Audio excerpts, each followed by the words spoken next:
Yeah. Pumped. Told our team last night in our first team meeting. I'm probably more excited about this fall camp than I can remember in a long time, and I think they sense that from our staff, and I sense it from them. So we had our first walkthrough last night, getting ready for our practice. Really, a practice today.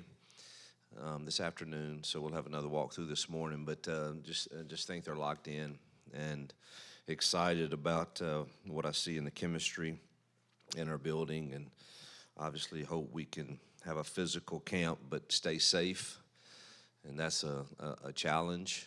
But you can't win in this league without physical football, and so you have to have that. And we're going to pray that we can stay healthy as we go through it, but really excited about getting started. And I think it's evident all throughout the building as they walk around with the body language I see, which is a billboard for your attitude. And I'm excited to get really started today.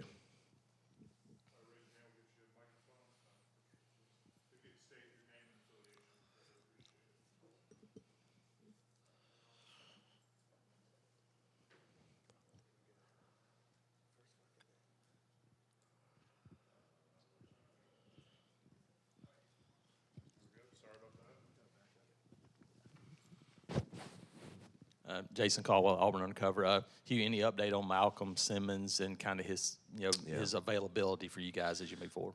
Yeah, based on the information that I've been given from our campus administration, who have knowledge of the matter, he's been cleared to participate in team activities.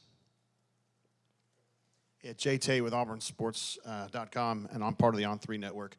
Tell me a little bit about just practice, the attitude the guys have, and do you have your entire group of guys ready to go? I mean, is there anybody that's still out? Yeah, Hollis is still, I think he gets to go in cleats today.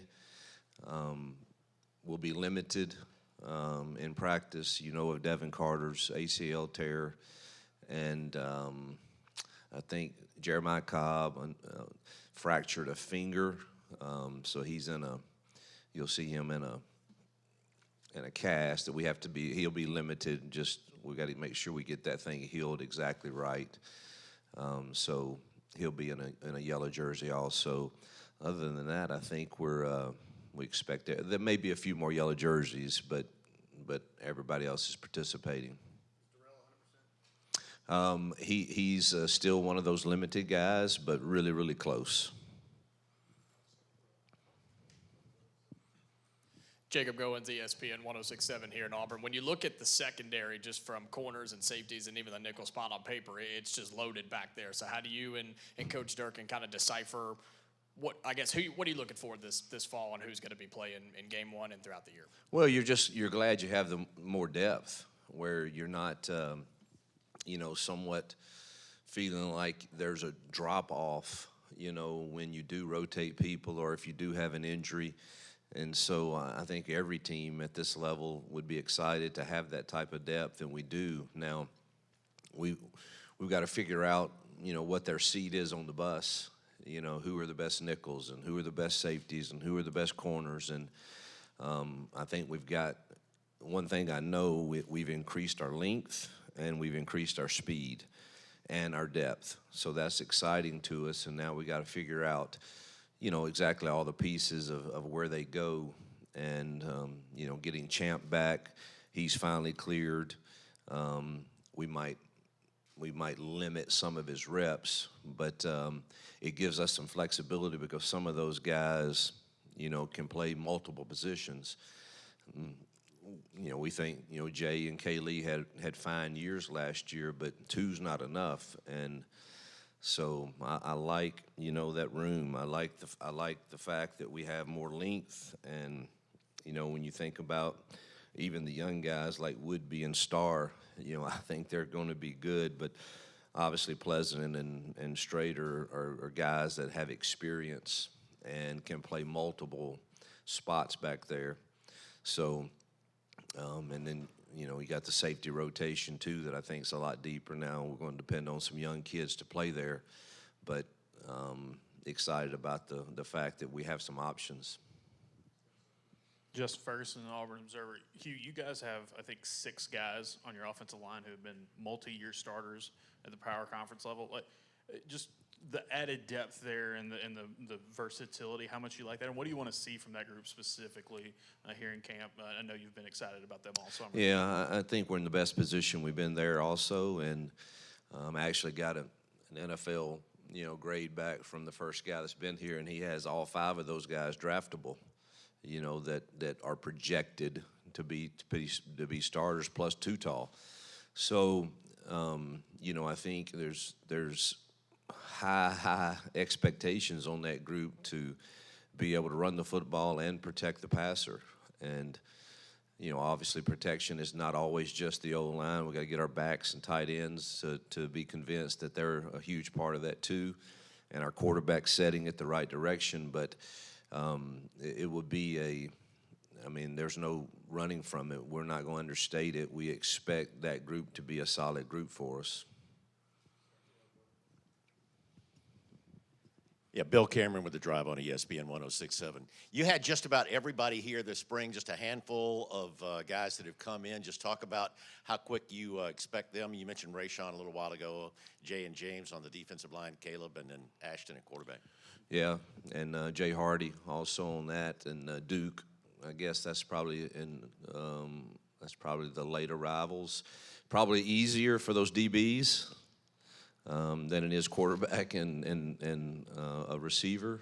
But I expect the DBs not to really. They were here long enough for us to have those endo and install meetings that we had throughout the summer to, I think, somewhat catch up. And so I not as concerned about the D linemen and the DBs.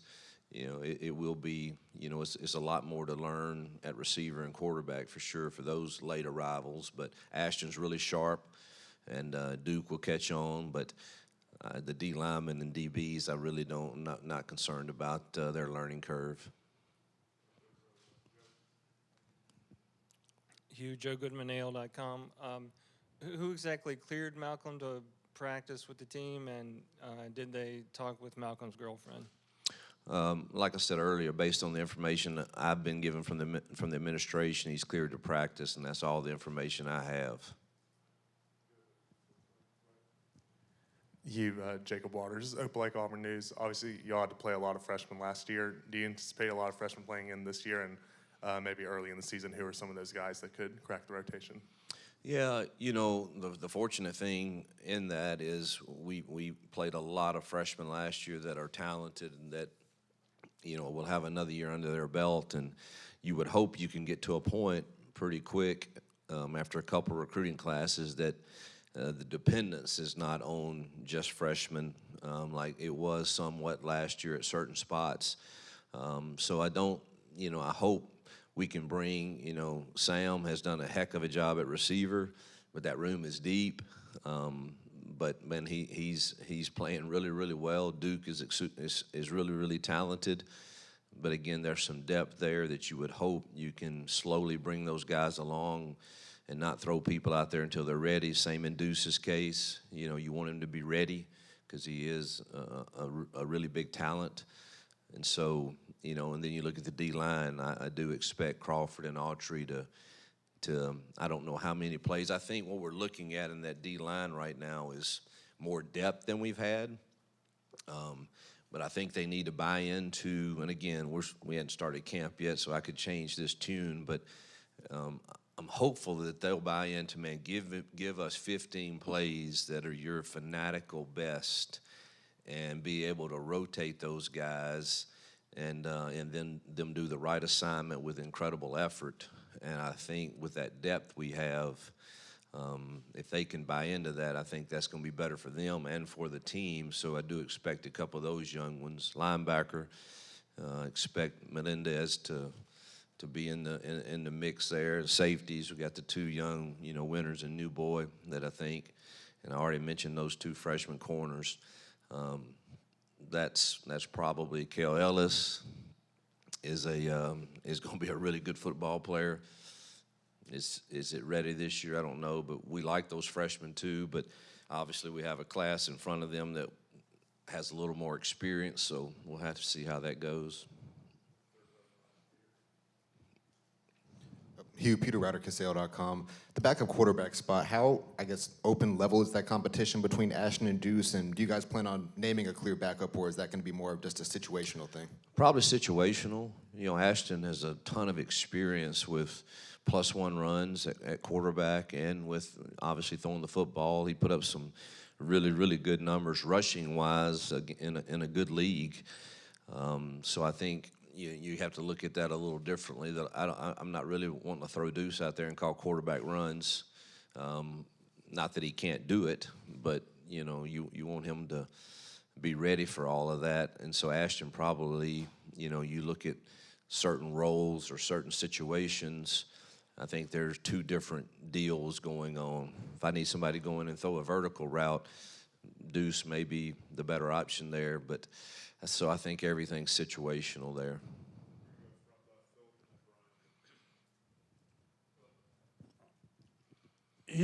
Obviously, these being different days, when you got transfers every year, basically.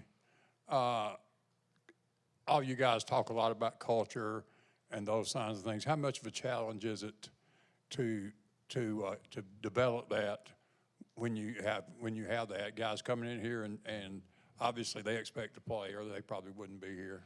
Yeah, I think that's every coach's challenge right now.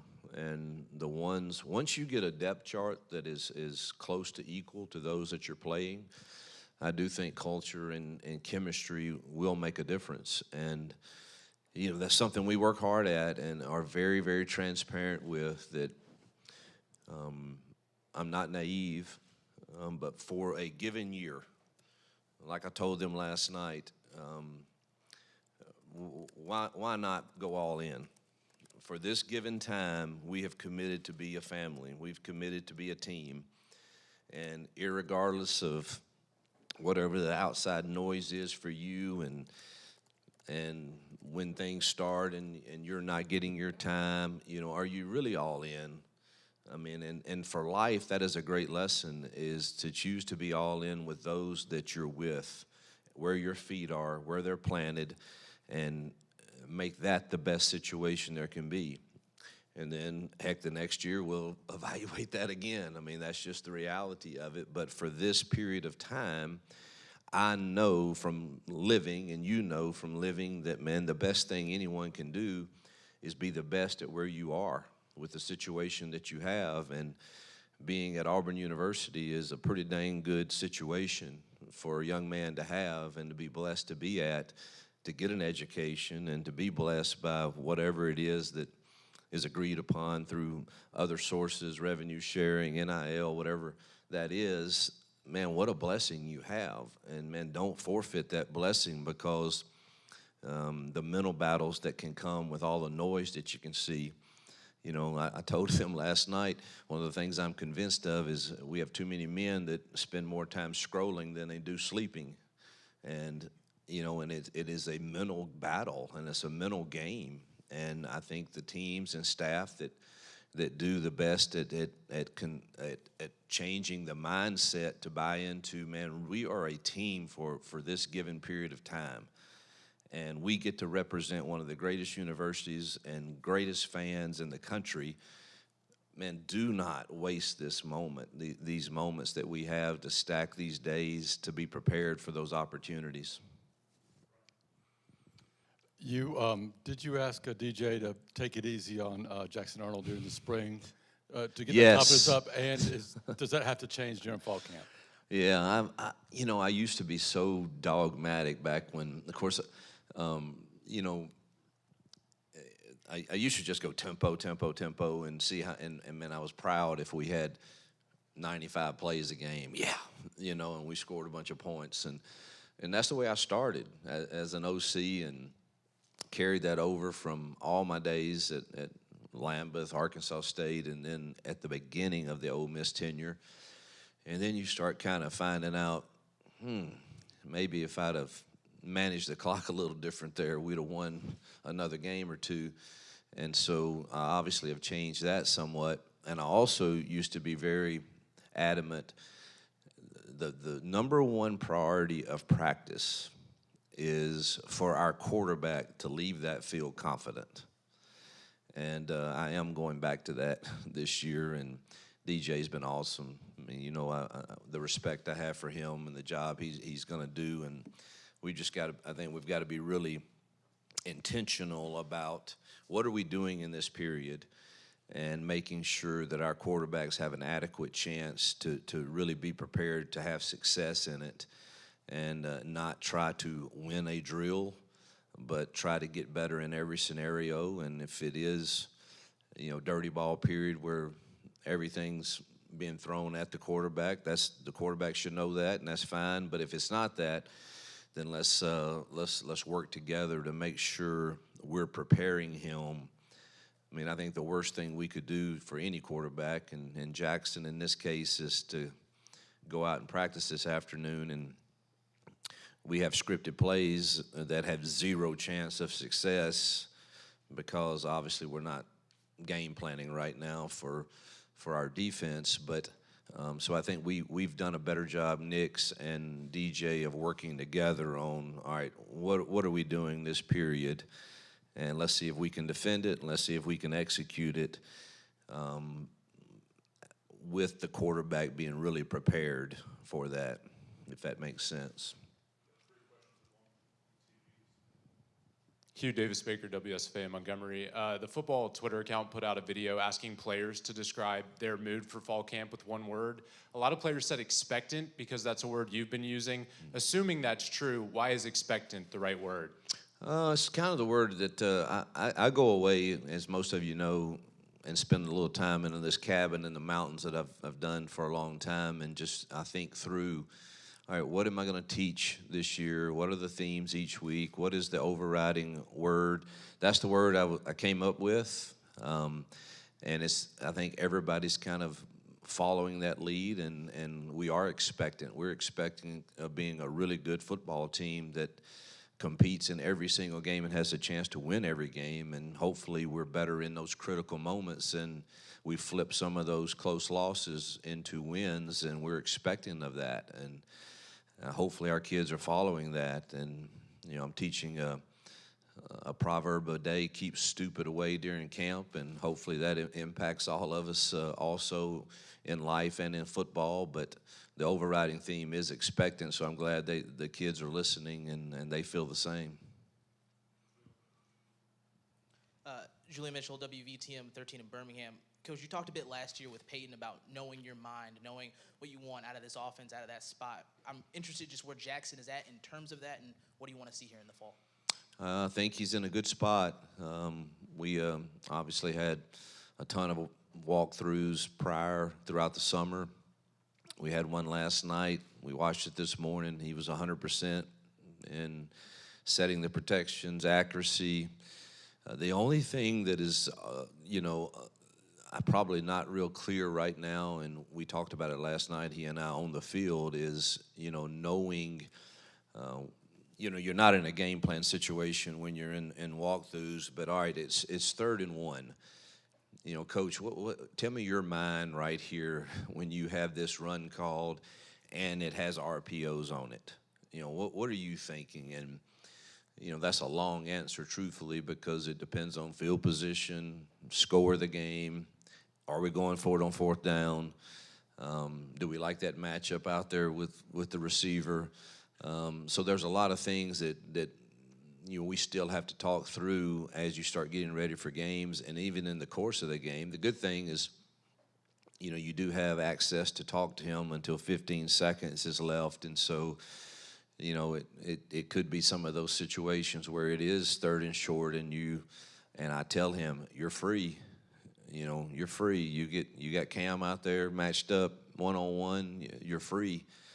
Or no, get the 1st down. So there's some of those things that we really don't know each other's. He don't know exactly what I'm thinking yet, but we hadn't really got into that. But as far as, all right, does Coach want me to get this protected here and throw this, or truly run the ball? I think he's in a good spot of understanding our mind. That credit goes to Kent and Jesse, probably more than me, of them preparing him for that. Johnny Condon, ABC 3340 Sports in Birmingham. You went out in the portal and got Eric Singleton. How big of a compliment is he going to be to Cam Coleman in the sense of secondaries now have to focus on two guys on the outside? We're thrilled we got Eric. I love his work ethic, love talking to him. He's got a great demeanor about him. He loves the game. And, you know, I don't want to just, I mean, yes, we can highlight him because he is a heck of a player, but you've got some others. Malcolm and Perry and Horatio and Sam and Bryce, all those guys are getting better and better and better. And so I think we've got a really good stable, but Eric definitely adds a little different dimension to it that I think is going to benefit us.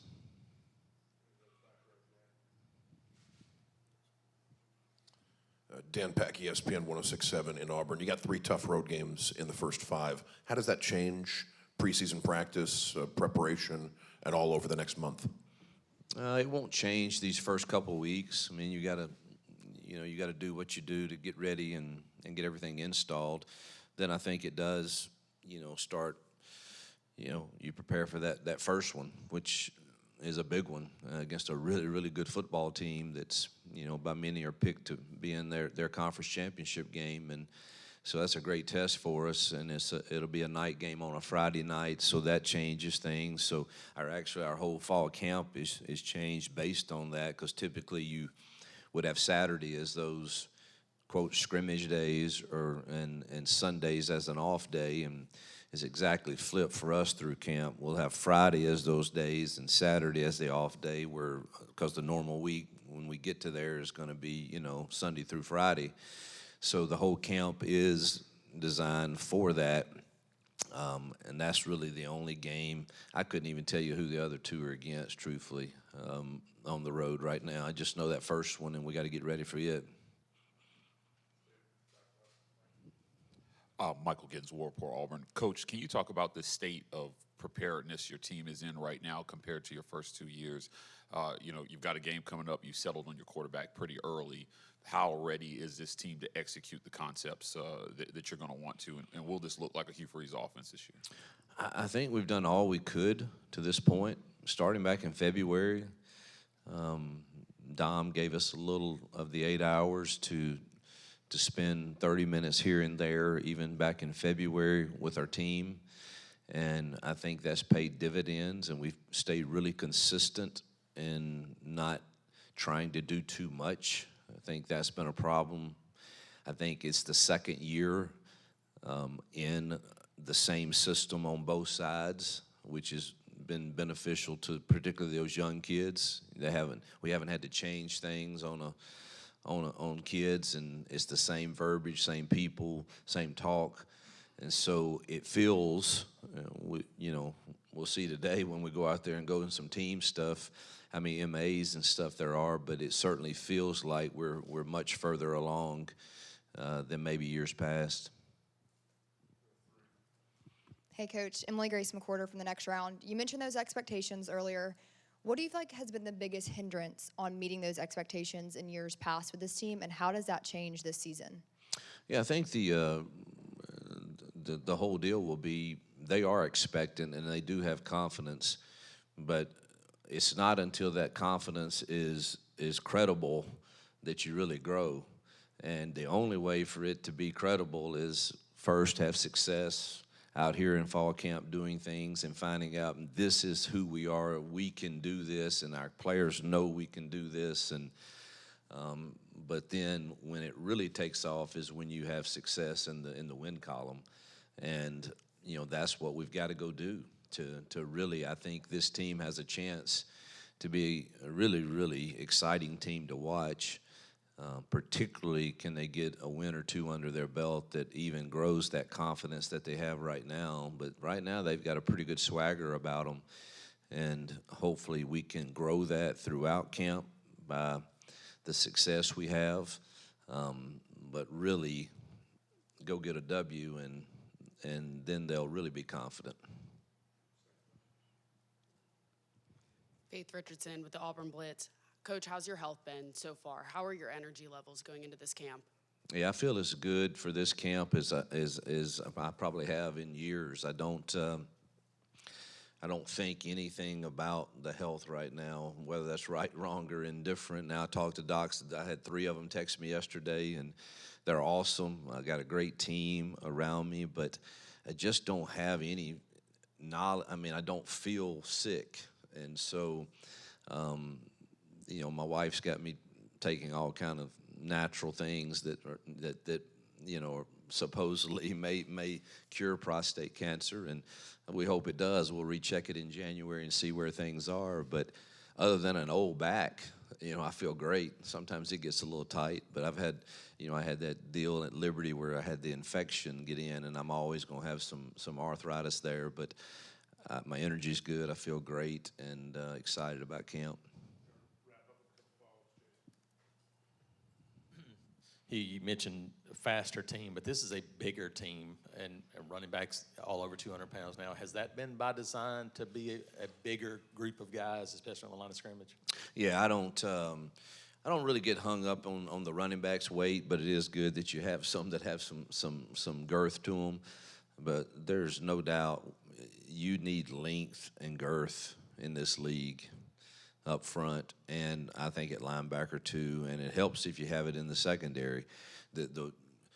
I tell guys all the time when they're recruiting these guys from an offensive perspective, when we're talking about open receivers, length matters, both sides.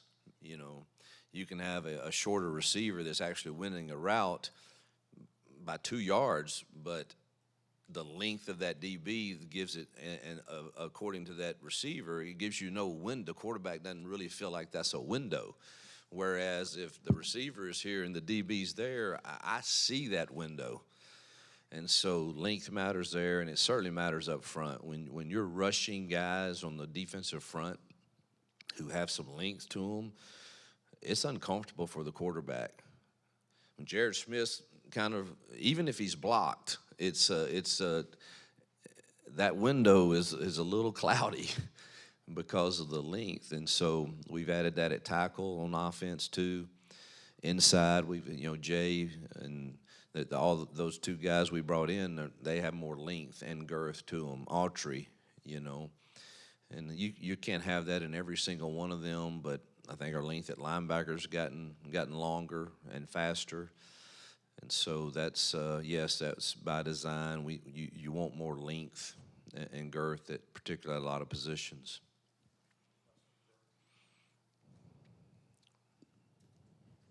You guys went out and got Caleb Wheatland after spring ball. I just want to ask about him specifically. What made you guys want to go out and get him, and what are you kind of expecting from him at that linebacker spot? Just felt like we like our linebackers that we have, but felt like the youth needed some experience. And you go get a guy that started a bunch of games in Power 4 football and is a really good kid and good player. You just felt like, man, you need somebody to add to that youth in that room. Wood, you're still young. Melendez is still young. That I think they're going to be 2 really good Mike linebackers, but can we get one that has some experience? And that's what we got in Caleb. Yep. Thank you, guys.